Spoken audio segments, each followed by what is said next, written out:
জান, ব্লাউজের হুকটা একটু লাগিয়ে দাও তো। ল্যাপটপে গুরুত্বপূর্ণ কাজ করছিলাম, এমন সময় বউয়ের এমন কথায় মেজাজ বিগড়ে গেল। ধমক দিয়ে বললাম, ব্লাউজ আটকাতে না পারলে পরতে যাও কেন? যাও এখন। বউ আমাকে থামিয়ে দিয়ে হঠাৎ জড়িয়ে ধরে বলল, আটকানোর জন্য আমার আপনি আছেন না? মেয়েটার উদ্ভব কথা শুনে বিরক্ত হলাম আমি। এমনিতেই তাকে আমার পছন্দ নয়। সুন্দরী গার্লফ্রেন্ড রেখে মা বাবার চাপে বিয়ে করতে হয়েছে একটা বাচাল মেয়েকে। আমার বউটা বড় বেহায়া। আমি ওর সাথে রাগ দেখালে, ধমক দিলে উল্টে আমায় জড়িয়ে ধরে, শান্ত হতে বলে। যে মেয়েকে কথা শোনালে বেহায়ার মতন আরও চিপকে যায়, হাসি মুখে কথা উড়িয়ে দেয়, তার সাথে পারা মুশকিল। যদিও আমি আমার বউকে মানসিকভাবে শান্তি দিই না। শরীরের টানে শরীরের মিলন হলেও মনের মিলন হচ্ছে না, কারণ তাকে আমার পছন্দ না। তার কথাবার্তা, চালচলন, বাচ্চামো আবদার, আমার সব কিছুই বিরক্ত লাগে। কিন্তু আমার বউটা আমায় বড় ভালোবাসে। আমি এই মেয়ের সাথে আজ তর্কে গেলাম না। এর কথার বান শুরু হলে বকবক করে মাথা খারাপ করে ছাড়বে। তাই নিজেকে বাঁচাতে চুপচাপ ব্লাউজের হুঁক লাগিয়ে দিয়ে পুনরায় নিজের কাজে মনোযোগী হলাম। যা দেখে বউ মুখ বিকৃত করে বলল, নিরামিষ, আনরোম্যান্টিক একটা। আপনার ছোঁয়া পেতে আমি এত বাহানা খুঁজি, তবুও আপনার সান্নিধ্যে আমি যেতেই পারি না। এই যে পেয়েও এত অবহেলা করেন, যদি পাল্টা অবহেলা করি সহ্য করতে পারবেন তো? আমি শুনেও উত্তর দিলাম না। বউ রেসপন্স না পেয়ে মুখ গোমড়া করে চলে গেল। ছুটির দিন, দুপুরে খেয়ে শুয়ে আছি। এমন সময় বউ এক নতুন শাড়ি পরে সেজে গুজে আমার পাশে ঘুরঘুর করছে। হয়তো আমার মুখ থেকে প্রশংসার বাণীর অপেক্ষা করছিল, কিন্তু আমি সেদিকে তাকালাম না, কিছু বললামও না। বউ অধৈর্য হয়ে নিজে থেকেই বলল, এই দেখুন না কেমন লাগছে আমায়। ভালো। আচ্ছা চলুন না বাহিরে থেকে একটু ঘুরে আসি। আমার সময় নেই। আজ তো ছুটির দিন, আপনি তো এখন শুয়েই আছেন। বউকে ধমক দিয়ে বললাম, এত বেশি কথা কেন বলছো তুমি? যাও এখান থেকে। তোমার এসব ঢং দেখলে আমার বিরক্ত লাগে। বউটা সেদিন চোখের জল মুছতে মুছতে আমার সামনে থেকে চলে গেল। আমি আরামসে একটা ঘুম দিলাম। মেয়েদের যত বাড়তি প্যারা, অসহ্য। আমার শত অবহেলা সহ্য করেও মেয়েটা আমার পিছু ছাড়ে না। তার যত্ন ভালোবাসার কোনো খামতি নেই। বছর ঘুরল, ধীরে ধীরে মেয়েটা আমার অভ্যাসে পরিণত হয়েছে। তাকে ছাড়া আজকাল হাঁসফাঁস লাগে। হয়তোবা তাকে আমি ভালোবাসতে শুরু করেছি। আজ অফিস থেকে এসে দেখলাম বউ চুল আঁচড়াচ্ছে। দূরে দাঁড়িয়ে আমি খুঁটিয়ে খুঁটিয়ে দেখতে লাগলাম তাকে। কোনো প্রসাধনী ছাড়াই নীল রাঙা শাড়িতে, লম্বা চুলওয়ালি, শ্যামবরণ মুখটায় অদ্ভুত মায়া যেন। এভাবে তাকে কখনো দেখা হয়নি। নিজের অজান্তেই বললাম, তোমাকে অনেক সুন্দর লাগছে। বউ চমকে গেল, খুশিতে গদগদ হয়ে বলল, সত্যি? আমি মুচকি হেসে মাথা নাড়ালাম। পকেট থেকে এক মুঠো কাঁচের চুড়ি বের করে তার হাতে পরিয়ে দিলাম। বিয়ের পর এভাবে তাকে কখনো কিছু দেওয়া হয়নি। সামান্য এই চুড়িতে মেয়েটা সেদিন খুশিতে কেঁদে ফেলেছিল।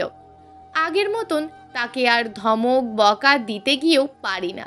তার খুনসুটি, যখন তখন বাচ্চামো আবদার আমার বেশ লাগে। আমিও দুরন্ত বালকের ন্যায় তার ইচ্ছে পূরণ করি। ধীরে ধীরে আমি পুরোপুরি তার উপরেই আসক্ত হয়ে গেলাম। ঠিক তখনই বউটা আমার বদলে গেল। আগের মতন আর আবদার, হুটহাট এটা সেটার বায়না করে না। আমি তার কাছাকাছি গেলেও সব কিছুতে এড়িয়ে চলতে শুরু করলো। এভাবে কিছুদিন গত হলো। আজ অফিস থেকে ফিরতে রাত হয়েছে অনেকটা। আগে একটু দেরি হলে বউ পাগল হয়ে যেত। তার ফোনের পর ফোনে আমি বিরক্ত হতাম। কিছুদিন ধরে এখন আর পরিচিত নাম্বার থেকে কল আসে না। আমিও আর কিচ্ছুটি প্রকাশ করলাম না। আজ বাসায় এসে দেখি বউ টিভিতে সিরিয়াল দেখে। আমাকে দেখে প্রতিদিন আমার কাছে আসে, জড়িয়ে ধরে, নিজের হাতে শার্ট খুলে দেয়। তার এই অভ্যাস মোতাবেক আমি নিজের হাতে শার্ট খোলা প্রায় ভুলেই গেছি। রুমে এসে কতক্ষণ তার আসার অপেক্ষা করলাম, কিন্তু আসলো না মেয়েটা। আমার একটু অভিমান হলো বটে, তবে প্রকাশ করলাম না, আমি নিজেও ডাকলাম না। তারপর থেকে সব কিছুতেই তার হেঁয়ালি। রাতে আগে ভাগে খেয়ে শুয়ে পড়লাম আমি। কিছুক্ষণ বিছানায় শুয়ে হাঁসফাঁস করলাম, ঘুম আসছে না। কেননা প্রতিদিন বউটা বুকের মাঝে জায়গা করে নেয়, তাকে ছাড়া ঘুম আসছে না। বুকটা শূন্য শূন্য মনে হচ্ছে। তার আসার অপেক্ষা করলাম। ইতিমধ্যে বউ এসে মুখ ঘুরিয়ে অন্য পাশে শুয়ে পড়ল। যা দেখে আমি নিজের সকল অভিমান দূরে সরিয়ে জড়িয়ে ধরলাম তাকে।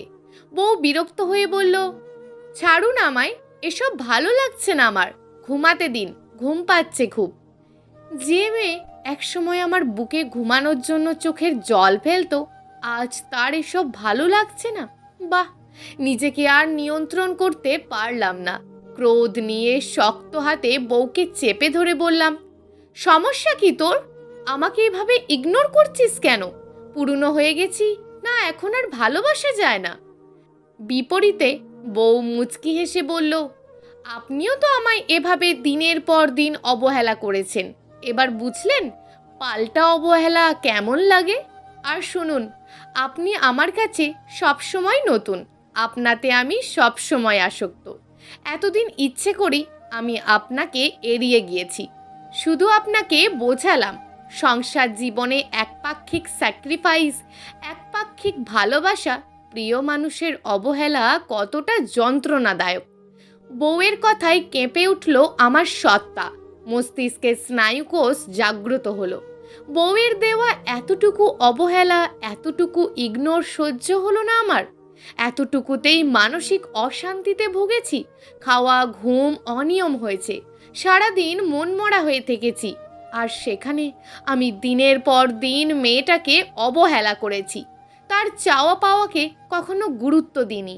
আহারে, বউটা আমার কতটা না কষ্ট লুকিয়ে আমার সংসার করে গিয়েছে। বুকের কষ্ট লুকিয়ে সবসময় মুখে হাসি ফুটিয়ে নিজের দায়িত্ব পালন করেছে। অনুতপ্ত হয়ে আমি বউটাকে জড়িয়ে ধরে কেঁদে ফেললাম। আমি অনুতপ্ত। বউয়ের মুখে মিষ্টি হাসি, তার এই অমায়িক হাসি বলে দিচ্ছে আমি জিতে গেলাম। সর্বশেষে বুঝলাম, সংসার জীবনে সকল কিছু সহ্য হলেও সঙ্গীর অবহেলা সহ্য করা যায় না। অপর ব্যক্তির থেকে অবহেলা পেয়ে সংসার টিকলেও সেই সংসারে মানসিক শান্তি থাকে না। প্রিয় দর্শক, এই গল্পটা আপনাদের কেমন লাগলো তা অবশ্যই একটি কমেন্ট করবেন। আর যদি গল্পটা আপনাদের ভালো লেগে থাকে তাহলে ভিডিওটিতে একটি লাইক করে দেবেন এবং এই ধরনের ভিন্ন স্বাদের গল্প শোনার জন্য চ্যানেলটিকে অবশ্যই সাবস্ক্রাইব করে আমাদের সঙ্গে যুক্ত থাকুন।